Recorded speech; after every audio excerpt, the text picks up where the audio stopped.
নমস্কার বন্ধুরা, আপনারা সবাই কেমন আছেন? আজকের রেসিপি সর্ষে পাবদা। প্রায় প্রত্যেক বাঙালি বাড়িতেই কিন্তু এই সর্ষে পাবদার পদটা হয়েই থাকে, কিন্তু আজকের রেসিপিতে কি আলাদা? হ্যাঁ, এখানে আমি হলুদ আর কালো সর্ষে নিয়েছি পোস্ত, আর নিয়েছি 3টে কাঁচা লঙ্কা। তার একটা পেস্ট তৈরি করে রেখেছি। নুন হলুদ মাখিয়ে পাবদা মাছ তো আমি আগেই ভেজে তুলে রেখেছি। তারপরে সর্ষের তেলের মধ্যে দিয়ে দিয়েছি কালো জিরে, আর দিয়ে দিয়েছি আদা বাটা, আর দিয়ে দিয়েছি একটা টমেটো কেটে। টমেটোটা আপনারা চাইলে পেস্ট করেও দিতে পারেন। তারপরে এর মধ্যে সর্ষে আর পোস্তর যে পেস্টটা তৈরি করেছিলাম সেটা দিয়ে দিয়েছি। সেটা ভালো করে কষিয়ে আসলে ওপর থেকে তেল ছেড়ে দিলে এর মধ্যে আমি দিয়ে দিয়েছি গরম জল।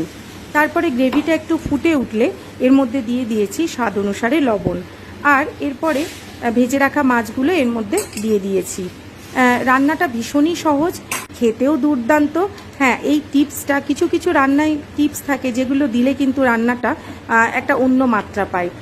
অতনু রান্নাঘর থেকে আমি কিন্তু এই আদা বাটা দেওয়ার টিপসটা নিয়েছিলাম, যেটা আমি রান্নায় ব্যবহার করেছি।